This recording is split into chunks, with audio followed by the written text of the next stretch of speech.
Hello friend, एक बार फिर से गुड मॉर्निंग। कैसे हैं आप सब लोग? आई होप कि आप सब लोग बहुत अच्छे होंगे। तो आप सबका एक बार फिर से बहुत बहुत स्वागत है आपके अपने यूट्यूब चैनल परी व्लॉग में। और आज की वीडियो में बात करने वाली हूँ फिगा अगेन में सपना चौधरी यानी कि स्नैपी गर्ल सपना के ऊपर, और साथ में उनकी जेठानी रेखा दीदी के ऊपर।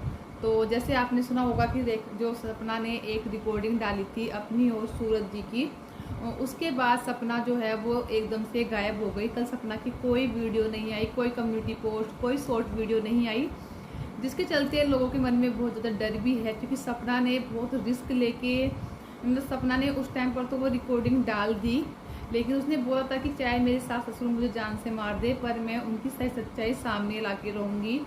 लेकिन आपको भी पता है कि जब वो रिकॉर्डिंग सबने सुनी होगी परिवार वालों ने, तो ज़रूर कुछ ना कुछ हंगामा घर पर हुआ होगा।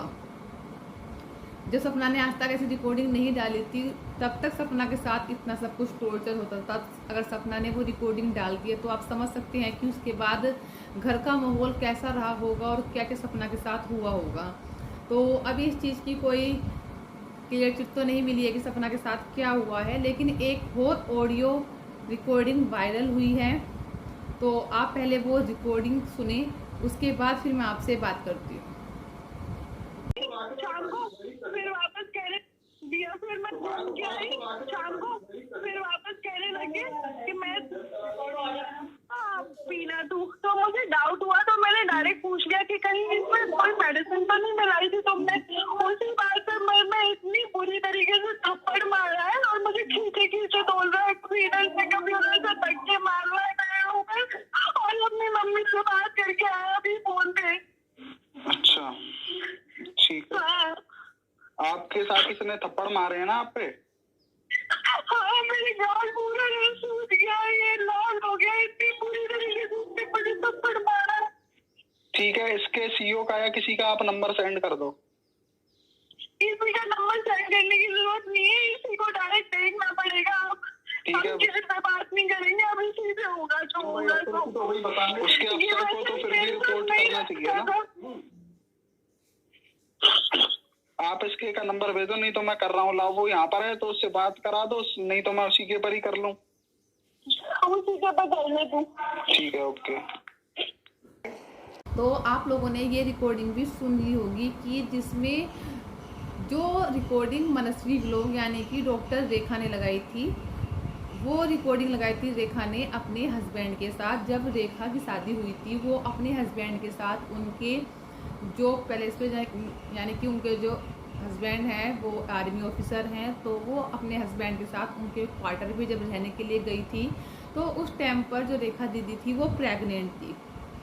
तो प्रेगनेंसी में जब इस रिकॉर्डिंग में साफ साफ बोल रही हैं कि जब वो शाम को घूम कर आती हैं तो उनको एक ड्रिंक पीने के लिए बोली जाती है। ड्रिंक, जूस वगैरह कुछ भी हो सकता है, लेकिन इंसान के बिहेवियर से मालूम चल जाता है। तो रेखा दीदी ने सिर्फ यही पूछा अपने हस्बैंड से कि क्या तुमने इसमें मेडिसिन मिलाई हुई है, क्योंकि कहीं ना कहीं इंसान के मन में शक होता है, तभी वो इस तरह के क्वेश्चन करता है। तो उसी चलते रेखा दीदी ने भी क्वेश्चन किया, क्योंकि उनको पता था कि वो जो उनके पेट में बच्चा है यानी कुक्कू, जो रेखा दीदी की अब बेटी है, कि कुक्कू को वो मरवाना चाहते थे पेट में। वो नहीं चाहते कि कुक्कू का जन्म हो, क्योंकि उन लोगों की पहले से ही प्री प्लानिंग थी रेखा दीदी को छोड़ने की और डिवोर्स देने की। तो इसलिए रेखा दीदी ने पूछा कि क्या आपने इस ड्रिंक में कुछ मिलाया हुआ है। तो जब रेखा दीदी ने ये क्वेश्चन किया अपने हस्बैंड से, तो उसके बाद रेखा दीदी के साथ भी वही होता है जो सपना के साथ होता है।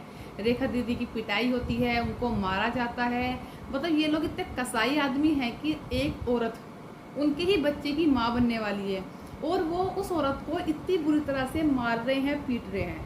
सच में गलती ना औरत की भी होती है। जब औरत ना एक चीज़ को बर्दाश्त करती रहती है तो कोई बात नहीं, नेक्स्ट टाइम सुधर जाएगा, बच्चा होगा जब सुधर जाएगा।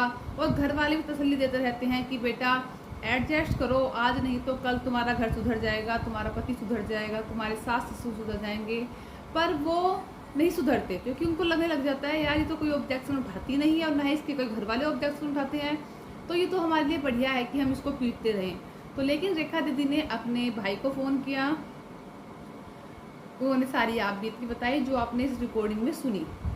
और कल की रिकॉर्डिंग में आपने सुनी थी सपना की। मैं सपना की भी लगाती हूँ एक बार। रही है। मैंने मुझे कुत्तों की तरह मारते थे, मेरा सर दीवार में फेंकना, मेरा मुंह बंद कर लेते थे, मेरा गला दबा देते थे। सूरज जी की बात कर रही हूँ, है ना। फिर सूरज जी, फिर भी मैं उनसे इतना प्यार करती थी ना, हद से ज्यादा। हर टाइम उनका साथ दिया, उनके घर में रही। आज ये कहते हैं ना कि अब क्यों मायके जाती है, पहले तो जाती नहीं थी। कुत्तों की तरह मारते थे मेरे को, कुत्तों की तरह। रिकॉर्डिंग सुनो पूरी पूरी। कैसे तो कल की रिकॉर्डिंग, आपने ये रिकॉर्डिंग जो सुनी, इसमें सुनी होगी आपने सपना की। तो कैसे सपना बोल रही है कि मुझको कुत्तों की तरह मारा जाता था मेरे ऊपर। प्रेगनेंसी में जब वो 6 मंथ प्रेग्नेंट थी तो उनका मुंह बंद किया जाता था, उनका गला खींचा जाता था, जबकि इन आदमियों को पता था कि ये इनके ही बच्चे की माँ बनने वाली हैं, ये प्रेग्नेंट हैं। उसके बावजूद एक प्रेग्नेंट लेडीज़ को इस तरह से मेंटली और फिजिकली टॉर्चर किया जा रहा है। और फिर भी रेखा दीदी ने तो चलो फिर भी ऑब्जेक्शन उठाया, उन्होंने फिर भी आगे कदम बढ़ाया, लेकिन सपना ने तो कोई कदम आगे बढ़ाया ही नहीं। क्यों? ये इसलिए ताकि अपने घर की इज्जत और अपने घर की लाज बची रहे, है ना। उसके बावजूद जब कल खुलकर सपना सामने आई, सपना ने ये रिकॉर्डिंग रखी, तो उसके बाद सपना को मैसेज में इतना ट्रोल किया जा रहा है कि तूने अपने घर की रामलीला निकाल दी, तूने अपने घर की सारी मतलब अपने सास ससुर की बेइज्जती कर दी, तूने किसी को मुंह दिखाने लायक नहीं छोड़ा, जो आदमी इस दुनिया से चला गया तू उसको अब बदनाम कर रही है। पता नहीं क्या क्या इल्ज़ाम लगाए गए सपना पर कल कमेंट सेक्शन में। तो मुझे कि घर की बात घर में रखते हैं, तो मैं सिर्फ उन बहनों से इतना पूछ जाती हूँ, क्या औरत सिर्फ पिटती रहे?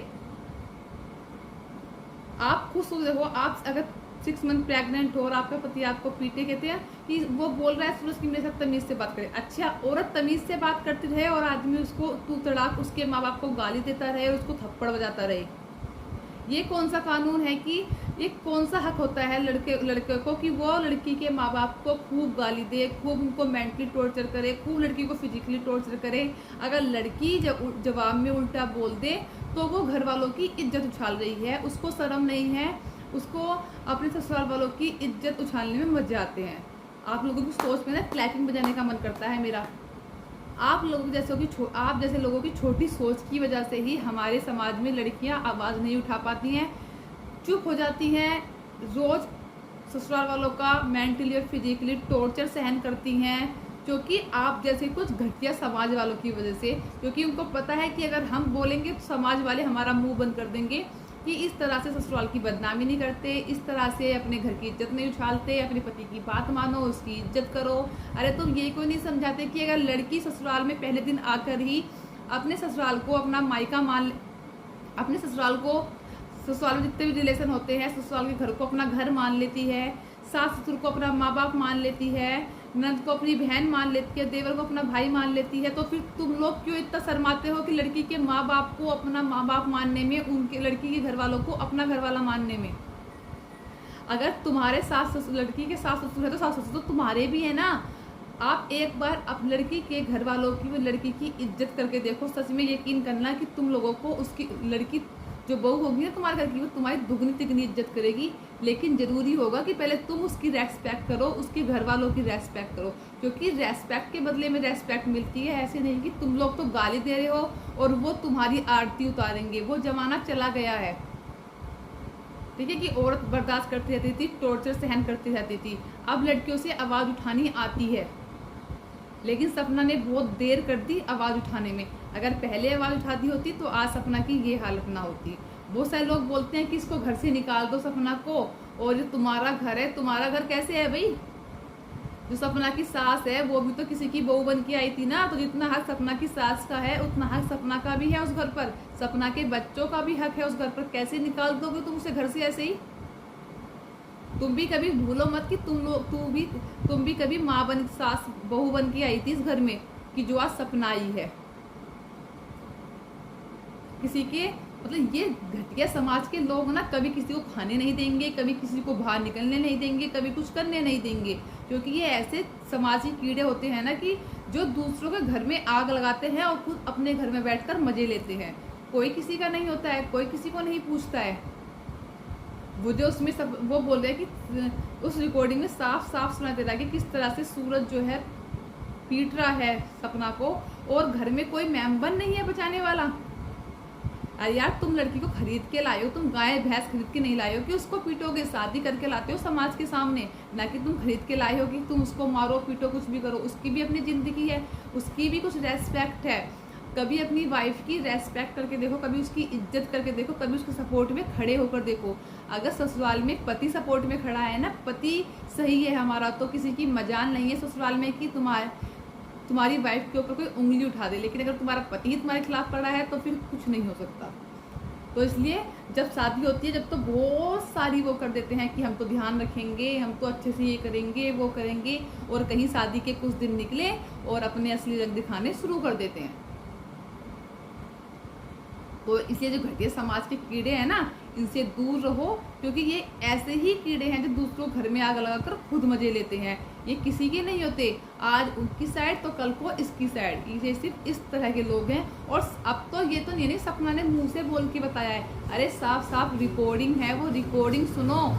उसे सुनने के बाद इंसान की रूह कांप जाएगी, किस तरह से सपना को पीटा जा रहा है। और जिस टाइम सपना को पीटा जा रहा है, बराबर में दादाजी हैं, नीचे माँ बाप हैं, तो क्या उन लोगों को सुनाई नहीं दे रहा था कि तुम्हारा बेटा तुम्हारी बहू को पीट रहा है और तुम लोग उसको पिटवाने में सहयोग कर रहे हो? ना कि ये कि तेरी हिम्मत कैसे हुई बहू के ऊपर हाथ उठाने की। अपने लड़के को समझाओ।